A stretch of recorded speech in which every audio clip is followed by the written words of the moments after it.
కేసీఆర్ ఎట్లయితే గదరన్న గేట్ కాడ 3 గంటలు కూసబెట్టిండో గద్దరన్న కొడుకును గద్దరన్న కోడలను దాదాపు 8 గంటలు రేవంత్ తెలిసి వాళ్ళ ఇంటికాడికి వచ్చి నేను కలుస్తామని తెలిస్తే గేట్ కాడ కూసబెట్టిండు. మీరు అడగండి ఇది కాదని చెప్పి కొడుకు చెప్తాడా? నేను ఇయ్యాలన్నారు బయట చెప్పలే. ఈ అవమానాలు ఈయన ద్వారా కూడా జరిగినాయి. కడుపులో పెట్టుకుంటున్నాం మేము. ఏదో పోనీ పోనీ పోనీ పోనీ అనుకుంటున్నాం. లాస్ట్కి ఇంట్లోకి లోపడి దేనికి? నువ్వు గదర్ ఫౌండేషన్కు ల్యాండ్ ఇస్తాను, ఏమైంది? మనీ ఇస్తాను. మనీ మొన్న బాగా తిడుతుంటే మొన్న మనీ వేసిండట. మొన్న వేసిండు.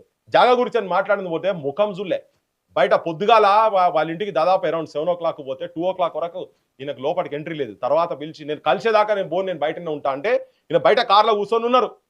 గదరన్న కొడుకు అండ్ కోడలు మా సూర్యం సరిత. అప్పుడు లోపలి పిలిస్తే కనీసం ముఖం కూడా చూలే. వచ్చిన వాళ్ళందరినీ ఇక్కడ కూర్చుంటే రేవంత్ రెడ్డి ఆయనకంత అహంకారం ఎందుకు?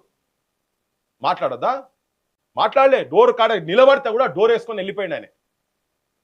మీరు అడుగుని కాకపోతే ఇది నేను చెప్తున్నా. నాకు చాలా బాధపడ్డాం మేము. అరే ఇంత అవమానపరచుడు ఎక్కడిది? గద్దరన్న కొడుకును కూడా ఆయన వాళ్ళని అవమానపరిస్తే ఇక్కడ ఈయన కూడా అవమానపరిచింది కదా. అంటే లోపలికి వచ్చి నీ దగ్గర కూర్చున్నా. నీకు అపాయింట్మెంట్ లేదు కదా, మళ్ళీ చెప్తాం పో.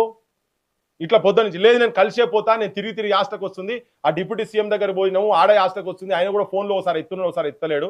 మా సమక్ష పబ్లిక్ ముంగనే చెప్పిండు కదా ఆయన భూమి ఇస్తాము ఇది ఇస్తామని. ట్యాంక్ బండ్ ఏంది నెక్లెస్ రోడ్ దగ్గర ఎకరం భూమి అన్నాడు కదా, చెప్పిండు కదా, ఎకరం భూమి అనౌన్స్ చేసిండు కదా. దాని గురించే మాట్లాడింది. పోతే ఈయన ఇంటర్వ్యూడు ఆయన పోతే ఆయన ఇది జరిగిన అవమానం గురించి చెప్తున్నా నేను. ఇది మరి ఇది ఎక్కడి కథ? ఫస్ట్ టైం నేను రివీల్ చేస్తున్నాను చెప్తున్నా కదా, ఇది జరిగింది. ఈయన కూడా సేమ్ అట్లనే ఉన్నాడు కాబట్టి మా కడుపు గాలి.